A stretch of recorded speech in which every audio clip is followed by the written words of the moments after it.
미가서 5장 2절에서 6절. 제가 가지고 있는 성경은 구약 1294페이지입니다. 미가서 5장 2절에서 6절입니다. 우리 다 같이 한 목소리로 읽도록 하겠습니다. 시작. 베들레헴 에브라다야, 너는 유다 족속 중에 작을지라도 이스라엘을 다스릴 자가 내게서 내게로 나올 것이라. 그의 군부는 상고에 영원에 있느니라. 그러므로 여인이 해산하기까지 그들을 붙여두시겠고 그 후에 그의 형제 가운데 남은 자가 이스라엘 자손에게 돌아오리니 그가 여호와의 능력과 그의 하나님 여호와의 이름의 위엄을 의지하고 서서 묵축하니 그들이 거주할 것이라. 이제 그가 창대하여 땅끝까지 미치리라.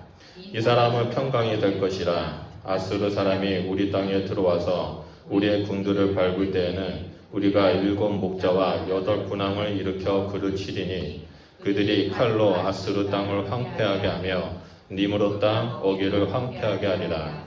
아수르 사람이 우리 땅에 들어와서 우리 지경을 밟을 때에는 그가 우리를 그에게 건져내리라. 아멘. 우리 옆에 분들하고 인사할까요? 예수님만이 우리의 소망 되십니다. 우리 인사하도록 하겠습니다. 예수님만이 우리의 소망이 되십니다. 예수님만이 우리의 소망이 되십니다. 오늘 본문 말씀은 미가서 5장 2절에서 6절입니다. 말씀을 준비하면서 정말 고민을 많이 했습니다. 얼마 남지 않았던 그 야고보서 경건의 삶 시리즈를 끝까지 마쳐야 되는데 이게 이제 성탄절이 다가오니까 성탄절 관련된 말씀을 전해야 될지 아니면 그냥 야고보서를 계속하고 내일 성탄절 예배 때 성탄절 말씀을 전해야 될지 고민을 많이 했습니다. 그러다가 아까 말씀드렸던 것처럼 그 아이들이 성탄절은 산타크로스가 태어난다는 날이라는 말에 충격을 받아가지고 아무래도 경건의 삶의 시리즈는 잠깐 뒤로 미뤄두고 우리 주님에 대해서 이 땅에 오신 그 성탄절에 관련된 말씀을 전해야 되겠다라는 생각에 미가서 말씀을 들고 왔습니다. 먼저 이 미가서 말씀을 이해하기 위해서는 미가 선지자가 누구인지 당시 시대 배경이 어떠한 배경인지 우리가 알아야만 합니다.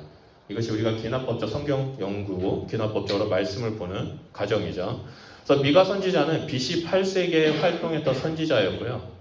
미가 선지자가 활동했던 시대에 그 왕들을 보면 요담 왕, 아하스 왕, 히스기야 왕이었습니다. 그 동시대에 활동했던 선지자는 이사야 선지자입니다.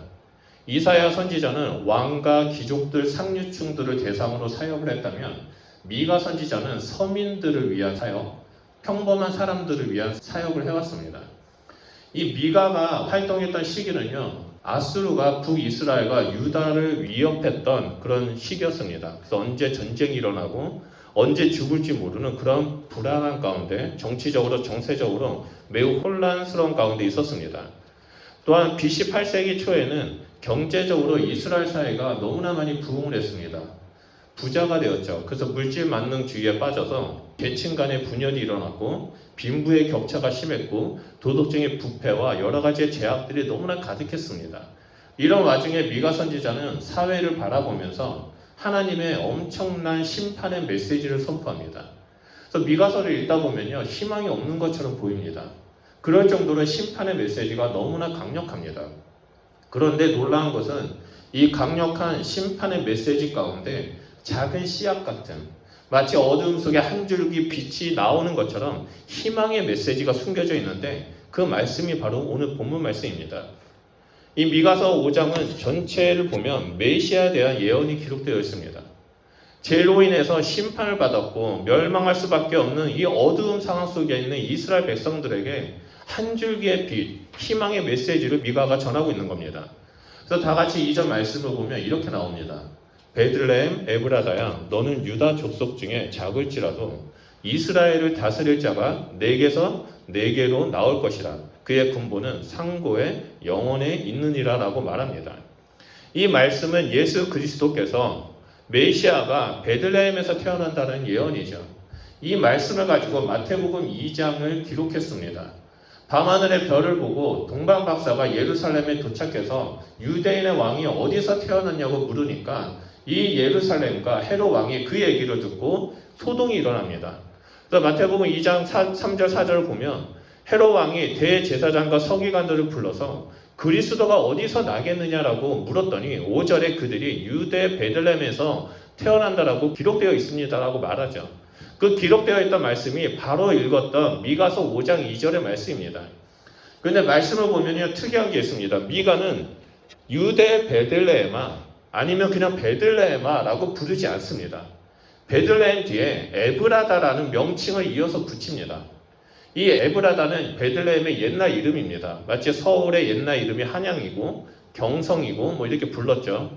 그런 것처럼 이 베들레헴의 옛날 이름인 에브라다를 부르고요. 그리고 그 이름의 뜻인 열매를 많이 맺다라는 의미를 가지고 있습니다. 그리고 베들레헴은 떡집이라는 의미를 가지고 있죠. 그래서 이 미가가 베들레헴 에브라다야라고 부른 이유는 크게 두 가지가 있는데요. 그 하나는 스불론의 베들레헴이라는 동네가 또 있었습니다. 그래서 스불론의 베들레헴과 구별하기 위해서 베들레헴 에브라다야라고 말했고요. 또 다른 하나는 다윗의 집을 가리키기 위해서였습니다. 미가가 말하는 이 베들레헴 에브라다는 예루살렘에서 8km 떨어진 곳이고 다윗이 태어난 곳입니다. 이 도시는 지극히 작은 촌락 도시입니다. 사람도 얼마 살지 않습니다. 거주하는 사람도 지극히 작은 가난한 시골 마을이고요. 화려한 예루살렘과 큰 도시와 비교할 수 없을 정도로 너무나 초라한 곳입니다. 촌락입니다. 마을이 너무 작습니다. 이것에 온 인류를 구원하시고 인류의 역사를 바꾸신 만왕의 왕 예수 그리스도가 태어납니다. 그래서 미가서는 2절에 베들레헴 에브라다야 너는 유다 족속 중에 작을지라도 이스라엘을 다스릴 자가 내게서 내게로 나올 것이라 그의 근본은 상고에 영원에 있느니라 라고 선포합니다. 여기서 상고는 태초를 말하고요. 그래서 이 예수님에 대해서 그리스도에 대해서 말할 때 태초부터 계신 예수님, 태초부터 영원히 살아계시는 그 하나님의 아들 예수 그리스도가 이 땅에서 태어난다라고 말하고 있다는 거죠. 그렇다면 우리가 여기서 한 가지 깊이 생각해야 되고 묵상해야 할 것이 있습니다. 그것이 바로 오늘 본문 말씀에서 미가 선지자가 말하고자 하는 것입니다. 그게 뭐냐면 왜 예수 그리스도가 베들레헴 에브라다에서 태어나야만 했을까입니다. 저는 이 성탄절 하루를 남긴 이 시간에 예수님이 베들레헴 에브라다에서 태어나신 그 이유를 살펴보고자 합니다. 그래서 예수님이 이 땅에 어떤 왕으로 오셨는지 예수님의 모습을 보면서 하나님의 은혜 가운데 나아가고자 합니다. 그래서 왕 대신 예수 그리스도 앞에 우리가 무릎을 꿇고 하나님 저는 당신이 없으면 살 수 없습니다. 예수님이 없이는 저는 이 땅에 아무런 소망도 희망도 없습니다. 저는 보잘것없는 존재입니다라고 고백하는 참된 그리스도인이 되기를 소원합니다. 그럼 예수님이 베들레헴에 오신 이유는 바로 하나님의 어린 양의 모습을 보여주기 위해서 이 땅에 오신 겁니다. 유다 역사에 베들레헴 에브라다 하면 아주 중요한 사건이 있습니다. 그것이 뭐냐면 창세기 35장에 야곱의 아내인 라헬이 베냐민을 낳다가 죽은 곳이 에브라다 베들레헴입니다.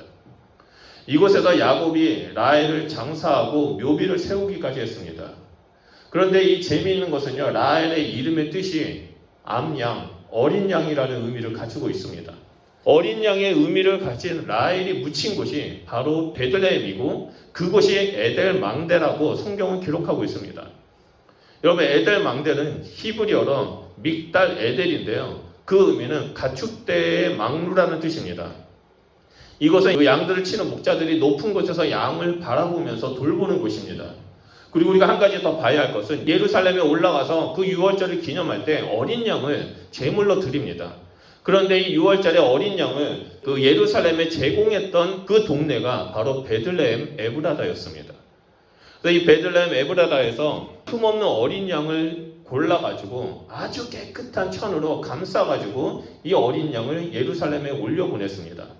그래서 6월절만 되면 이 사람들이 목자가 이 어린 양을 이끌고 가는 것이 아니라 깨끗한 천으로 감싸서 꼭 끼안아가지고 혹시나 상처받을까봐 조심조심해서 예루살렘까지 걸어가서 정성껏 제물로 바쳤고 사람들이 그 어린 양을 가지고 6월절에 하나님께 예배를 드렸습니다. 우리가 잘 알고 있는 것처럼 6월절은 이 죽음의 사자가 어린 양의 피를 바른 문선줄을 지나가는 사건입니다. 그래서 그 어린 양의 피를 발랐던 그 집안의 사람들은 구원받는 날이죠. 하나님은 이 죽음의 사자로부터 구원받는 이 날을 6월절이라고 명하셨고 기념하라고 명령하셨습니다. 이때부터 이스라엘에 있어서 6월절은 자신을 애굽에서 죽음에서 구원하신 그 하나님을 기념하는 절기가 되었습니다. 그래서 6월절만 되면 베들레헴 에브라다에서 흠없는 어린 양을 선별하고 깨끗한 천으로 감싸가지고 예루살렘 성전으로 공급했습니다. 이런 곳에서 예수님이 태어나셨습니다. 예수님이 태어나셨을 때의 모습은 어떻습니까? 아기의 모습이었을 때 예수님 역시 강보에 쌓여가지고 그 위에 놓이셨습니다. 그리고 결국 6월절이 되었을 때 예루살렘에 올라가셔서 희생제물로 하나님의 어린 양으로 십자가에 못 박혀 죽으셨습니다. 그래서 요한복음 1장 29절에 세례 요한이 이런 말을 하죠. 예수님을 보자마자 세례 요한이 한 말이 보라 세상 죄를 지고 가는 하나님의 어린 양이로다라고 말한 것입니다. 여러분 이 모든 것이 과연 우연이고 맞아 떨어진 것일까요? 아닙니다. 절대 아닙니다.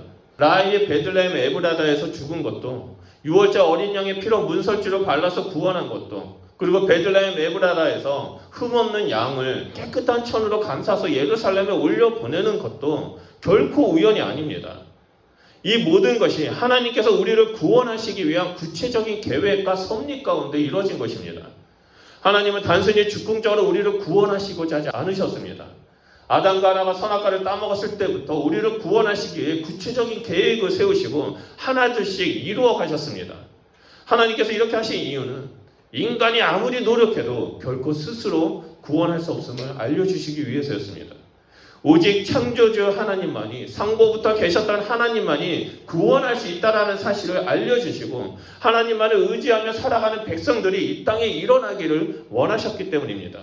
그래서 하나님은 이 땅에 선지자들을 보내서 곧 메시아가 이 땅에 올 것이다라고 예언을 하게 하셨고 그리고 때가 되었을 때 그 예언에 따라 예수님께서 어린 양의 모습으로 이 베들레헴 에브라다에 탄생하셨던 겁니다.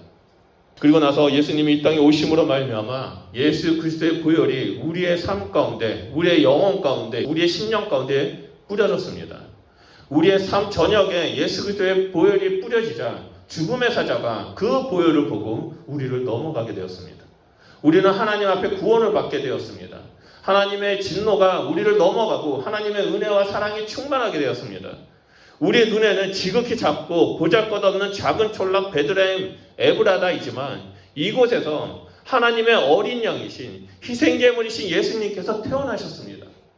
우리는 이것을 기억하면서 인간의 눈으로 예수님을 바라보는 것이 아니라 왜 베들레헴에서 태어났을까라고 질문만 하는 것이 아니라 우리를 구원하시기 위해서 그 하나님의 어린 양의 모습으로 오셨고 강보에 쌓였고 6월절에 예루살렘에 고이 올라가 희생제물로 돌아가신 그 예수님을 기억해야만 합니다.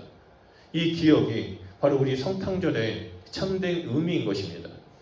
그리고 두 번째로는 목자 되시는 만왕의 왕 예수 그리스도의 모습을 보여주시기 위해서 이 베들레헴 에브라다에 오셨습니다.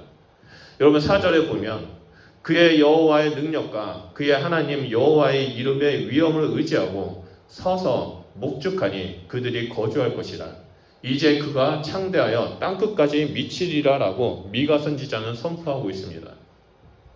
이 한 구절에 목자 되시는 만왕의 왕 예수 그리스도의 특징이 다 들어가 있습니다. 말씀을 보면 두 사람의 묘사가 나오는데요. 한 사람은 이 땅에 오신 그리스도에 대한 묘사이고 다른 사람은 그리스도에 속한 사람들의 묘사입니다. 이 중에 그리스도에 속한 사람들에 대한 묘사를 보면 그들은 거주할 것이고 그 결과 하나님 앞에 거주한 결과 예수님 앞에 거주하는 그 결과 창대하여 땅끝까지 미친다라고 말합니다. 이어서 예수 그리스도에 대한 묘사는 하나님의 능력과 여호와의 이름의 위엄을 의지해서 서서 목축을 한다라고 말합니다. 이것이 예수 그리스도의 통치 방법입니다. 예수님은 이 땅에 오셔서 성자 하나님의 여호와의 능력과 위엄으로 세상을 다스리셨습니다. 그리고 지금도 다스리고 계십니다. 앞으로도 다스리고 계실 것입니다. 그것도 세상으로 말씀을 창조하신 분께서 말로만 명하셔도 되는데 말로만 선포하고 이렇게 행하라라고 말씀만 하셔도 되는데 그렇게 하지 않습니다. 오히려 서서 친히 목축을 행하고 계십니다. 그 결과 하늘의 영과 땅과 사람에게는 평화와 기쁨이 넘쳐나게 되었습니다. 예수님이 오시기 전에는 이스라엘 왕이 하나님의 통치 대리자였습니다. 이스라엘 왕들은 하나님의 능력과 하나님의 이름의 위엄을 의지해서 이 땅을 다스려야만 했습니다. 하지만 이 왕들은 연약한 인간이다 보니까 하나님의 뜻대로 통치하지 못했습니다. 하나님의 능력과 하나님 이름의 위엄을 의지하지 못했습니다. 연약함과 그 불안한 모습 때문에 백성들을 우상숭배에 빠뜨리게 했고 평강이 아닌 고통과 슬픔을 몰아넣었습니다. 하지만 예수님이 이 땅에 오셨을 때 비로소 온전한 통치가 이루어졌습니다. 예수님께서는 원래 하나님이시기 때문에 여호와의 능력과 그 이름의 위엄으로 통치할 수 있었다라고 여겨서는 안 됩니다. 왜냐하면 예수님은 하나님이시지만 연약한 인간의 몸으로 이 땅에 오셨기 때문입니다. 예수님 역시 이 땅에 머무시면서 수많은 유혹의 중심 속에 있었습니다. 하지만 늘 하나님의 능력과 여호와의 이름의 위엄을 의지하면서 이 유혹이라는 영적 전쟁에서 승리하면서 하나님의 뜻을 이루셨습니다. 예수님께서 하나님의 뜻을 이루고자 하셨던 그 이유는 단 하나입니다. 바로 우리의 선한 목자가 되기 위해서였습니다. 그래서 4절에 서서 목축했다라고 말합니다.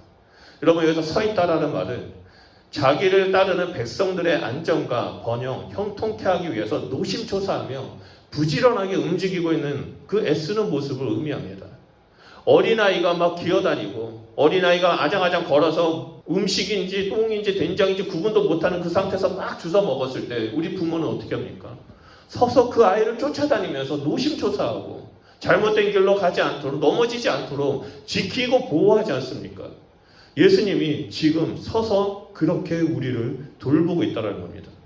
그래서 단 한 마리도 양무리에서 이탈하지 않도록 돌보고 이상한 낌새가 보이면 달려가가지고 그 사람을 안아주면서 보호하고 함께하고 계신다는 겁니다. 여러분, 양떼를 돌본 적 있습니까? 직접 양떼를 돌본 적 없지만 다큐멘터리나 영화나 같은 여러 가지 미디어를 통해서, 유튜브를 통해서 목자가 양떼를 돌보는 것들을 본 적이 있을 것입니다. 근데 저는 운이 좋게 2004년부터 2008년까지 타스메니아에 있었을 때 양떼를 돌보는 일을 해본 적이 있습니다. 그 예수전도단 YM 타스메니아 선교훈련센터에 200마리의 양떼를 키우고 있었습니다. 그래서 목조지에 이제 풀어놓고 이 양떼를 키우는데요. 한 번은 전 세계에서 모인 스태프들과 함께 이 양떼를 몰기 위해서 다 모여가지고 200마리 뒤에 둘러싸가지고 그 양털 깎는 장소로 막 몰고 간 적이 있었습니다. 여기서 한순간에 실수를 한다면, 그 양떼를 한순간에 눈에서 놓친다면 이 양떼들은 다른 곳으로 빠져나갑니다. 그러면 또 그 다른 곳으로 빠져나가 그 무리들을 데리고 가기 위해서 달려가가지고 데리고 와야 되는 그런 일들을 해본 적이 있습니다. 그뿐만 아니라 양떼들이 그 양털 닦는 곳에 들어가잖아요. 그럼 이 양털을 깎는 이유는 저는 그냥 단순히 양털을 팔기 위해서 깎는다고 생각했는데, 이 양털에 온갖 오물들, 뭐 똥이나 뭐 그런 것들 다 묻었겠죠. 그것에 묻으면 그곳에 파리가 알을 까서 그곳에 구더기가 생기고, 그 구더기가 양의 항문을 통해서 들어가서 내장을 갉아먹는 일들이 일어난다고 합니다. 그래서 이 양털을 꾸준히 그 시기가 되면은 엉덩이 쪽을 다 깎아줘야 되는 겁니다. 그리고 나서 어떻게 해야 됩니까? 소독을 해야 되죠. 그래서 그 소독약 물통에 애를 담갔다 빼야 됩니다. 너무나 손길이 많이 갑니다. 그 일을 경험하면서 하나님께서 우리를 이렇게 돌보고 계시는구나를 묵상한 적이 있습니다. 여러분, 양들은 동물 중에 가장 고집이 세다고 합니다. 근데 이 양들보다 더 고집이 센 존재가 있죠. 바로 우리입니다. 우리는 여차하면 딴 길로 새버립니다. 여차하면 하나님의 뜻이 아니라 내 생각을 더 중요시하고 이 땅에서 길을 걸어가려고 합니다. 그럴 때마다 예수님이 어떻게 하십니까? 서서 안절부절하시면서 우리를 다시 한번 찾으셔가지고 예수 그리스도의 보혈로 씻기시고 성령으로 부어주셔서 소독하시고 다시가 하나님의 백성된 삶을 살아갈 수 있도록 우리를 이끌어주고 계십니다. 그리고 우리가 이 땅에서 하나님의 백성으로 번영하고 형통한 삶을 살아갈 수 있도록 끊임없이 서서 목축하시고 돌보시고 말씀하시고 일하고 계십니다. 그래서 예수님은 요한복음 10장 14절에서 15절에 나는 선한 목자다. 나는 내 양을 알고 양도 나를 아는 것이 아버지께서 나를 아시고 내가 아버지를 아는 것 같으니 나는 양을 위하여 목숨을 버리노라 라고 말씀하셨습니다. 그 외에 신구약 성경을 보면 예수님께서 목자 되신다라는 것을 강조하는 구절이 너무나 많습니다. 우리의 선한 목자 되신 예수님께서 베들레헴 에브라다에 태어나신 것은 결코 우연이 아닙니다. 구약의 선한 목자 역할을 했던 그 다윗 왕 역시 이곳에서 태어나서 목동으로서 양을 치면서 자랐습니다. 예수님께서 이 베들레헴 에브라다에서 태어나신 그 이유는 다윗의 후손으로 오신 이유, 그 다윗의 후손으로만 왔다는 것을 보여주기 위해서가 아니라 우리의 목자가 되어 주셔서 우리를 돌보시고 우리를 구원하시고 이 땅에서 우리를 형통케 하시는, 우리와 함께 하시는 그 모습을 알려주시기 위해서 베들레헴 에브라다에 오셨다는 겁니다. 그리고 그 선한 목자로 오신 예수님께서 지금 이 순간도 우리를 위해서 일하고 계십니다. 우리 등 뒤에서 서서 우리를 바라보면서 딴 길로 새지 아니하도록 이끄시고, 행여나 우리가 쓰러지면 이렇게 세우시면서 위로하시고, 우리가 아플 때도 하나님께서 일하고 계시고, 또 우리가 힘들 때도 우리 가운데 늘 말씀으로 역사하고 계십니다. 이것이 바로 선한 목자 되신 예수님의 모습입니다. 그리고 마지막 세 번째로 예수님이 베들레헴 에브라다에 오신 이유가 평강의 왕으로 오신 그 모습을 보여주시기 위해서입니다. 여러분 5절과 6절 말씀을 보겠습니다. 우리 5절과 6절 말씀 우리 다 같이 한 목소리로 읽도록 하겠습니다. 시작. 이 사람은 평강이 될 것이라. 아수르 사람이 우리 땅에 들어와서 우리의 궁들을 밟을 때는 우리의 7 목자와 8 군왕을 일으켜 그를 치리니 그들이 칼로 아수르의 땅을 황폐하게 하며 니므롯 땅 어귀를 황폐하게 하리라. 아수르 사람이 우리 땅에 들어와서 우리 지경을 밟을 때는 그가 우리를 그에게서 건져내리라. 아멘. 이 말씀을 보면 5절 상반절에 이 사람은 평강이 될 것이다 라고 말합니다. 바로 이것은 이 사람은 평강이다 이거죠. 히브리어 원문 성경을 보면 여기에 한 단어가 빠져 있습니다. 우리의 라는 단어가 빠져 있습니다. 왜 번역할 때 우리의 라는 단어가 생략되었는지는 잘 모르겠습니다. 하지만 이 원문에 맞춰서 이 본문 말씀을 본다면 이 사람은 우리의 평강이 될 것이다 라는 의미입니다. 여러분 이 사람은 두말할 거 없이 이 땅의 통치자이시고 만왕의 왕이시고 선한 목자이신 예수 그리스도를 말합니다. 평강은 단순히 전쟁과 같은 그 불안감을 잠재우는 평화가 아닙니다. 물론 그것도 평강이지만 평강에는 가장 중요한 것이 포함되어야만 합니다. 바로 하나님과 나 사이에 화목을 이루는 상태가 되어야 한다는 거죠. 그래서 하나님이 주신 평강만이 우리가 이 땅에서 살아갈 때 어떠한 일이 있다 할지라도 우리를 다스리도록 우리를 내어줘야만 합니다. 또한 말씀을 계속 보면 아수르 사람이 나오는데 이 아수르 사람은 하나님의 백성을 괴롭히고 어떻게 해서든지 죽이고 슬픔과 좌절과 파멸시키고자 하는 악한 세력들입니다. 그리고 7 목자와 7 군왕이 나오는데 7 목자는 큰 목자 되시는 예수님을 따라서 동역하는 보좌하는 영적 지도자들을 말하고 8 군왕들은 예수 그리스도의 사역에 헌신하는 사람들을 말합니다. 이들 모두가 신약 시대에 와서 예수님을 믿고 따르는 우리들입니다. 왕같은 제사장, 택하신 족속된 우리들이 바로 예수님과 함께 평강을 이루는 사람으로 부르심을 받았다는 겁니다. 하나님 나라를 위해 각자의 직분을 가지고 우리는 이 땅에서 믿음의 길을 걸어가면서 세상 사람들에게 평강을 전하는 자가 되어야 한다는 거죠. 우리 평강의 왕 되신 예수님께서 우리를 무너뜨리고자 하는 그 아수르의 세력들을 십자가에서 다 승리하셨습니다. 그리고 우리에게 하나님의 평강, 하나님의 샬롬을 부어주셨습니다. 그래서 믿음이 연약한 자들에게 그리스도의 평강으로 세우고 슬픔 가운데 있는 자들에게 위로를 주고 기쁨을 주면서 하나됨을 이루는 공동체를 이루도록 주님께서 일하셨습니다. 우리 주님은 이 일을 위해서 이 땅에 오셨고 하나님과 우리 사이를 화목케 하셨고 참된 평화를 누리게 하셨습니다. 또 이웃 간의 평강을 누리는 자가 되도록 하기 위해서 십자가에서 죽으시고 부활하셨습니다. 그리고 무엇보다도 우리를 하나님의 평강을 이루는 예수 그리스도의 제자 하나님의 백성으로 불러주셨습니다. 그런 평강의 왕이신 예수님께서 이스라엘의 가장 작고 보잘것없는 그 촌락 베들레헴 에브라다에서 태어났습니다. 왜 그렇겠습니까? 그 이유는 베들레헴 에브라다는 이스라엘 역사상에서 이스라엘 백성에게 슬픔의 도시, 애곡의 도시였기 때문입니다. 아까 첫 번째 주제에서 말씀드렸던 것처럼 베들레헴 에브라다는 이스라엘의 믿음의 조상인 야곱의 아내인 그 라헬이 죽은 곳입니다. 베냐민을 낳다가 이 라헬이 죽었습니다.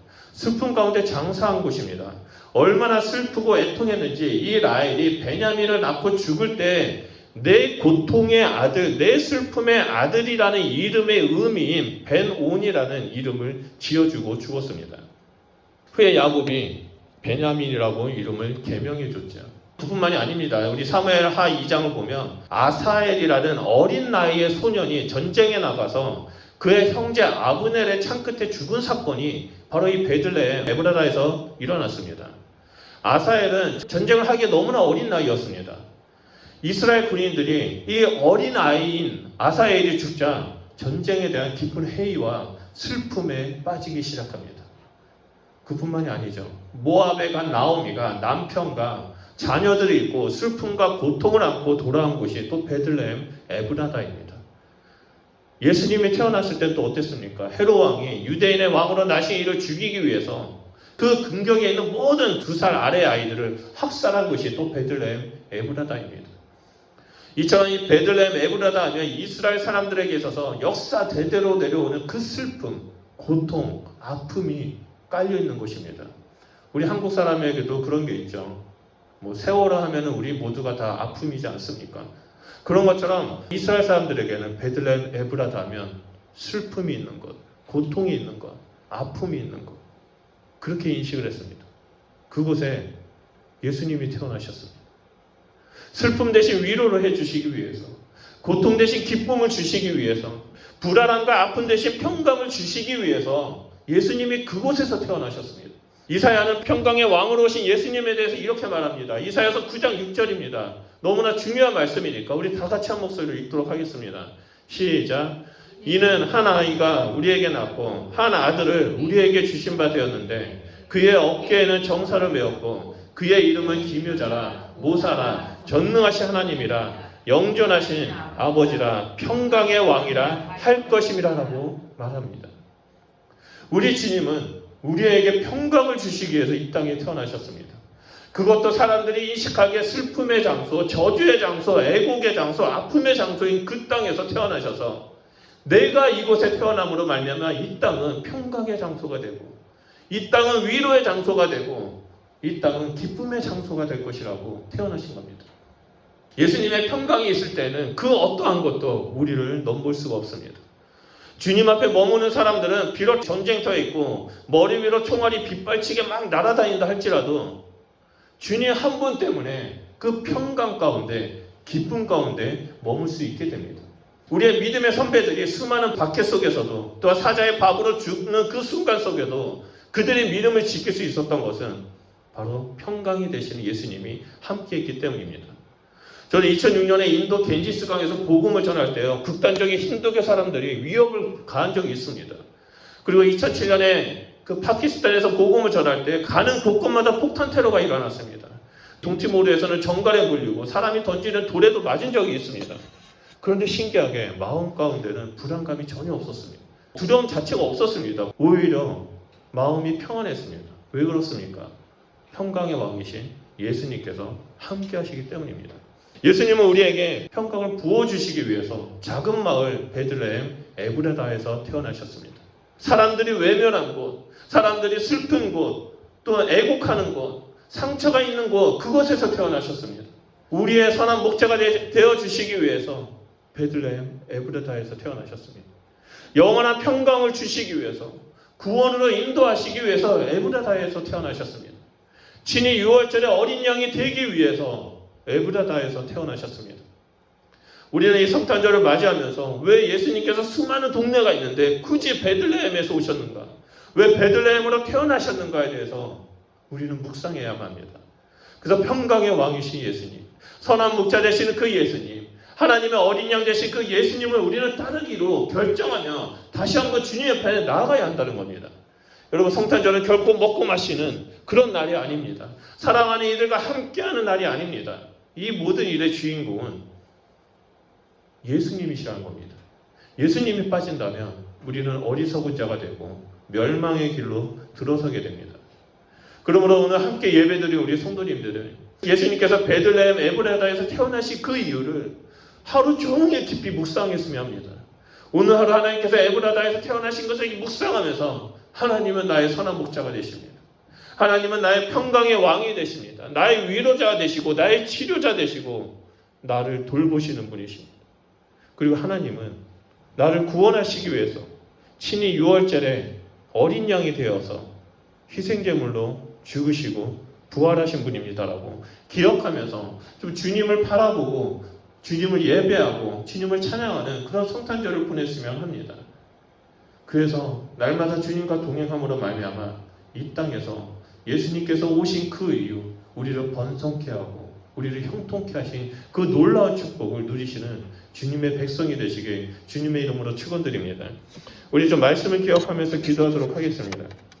우리 말씀을 기억하면서 하나님은 나의 평강의 왕이십니다. 하나님은 나의 선한 목자이십니다. 하나님은 나를 구원하시기 위해서 이 땅에 오신 하나님의 어린 양 되십니다.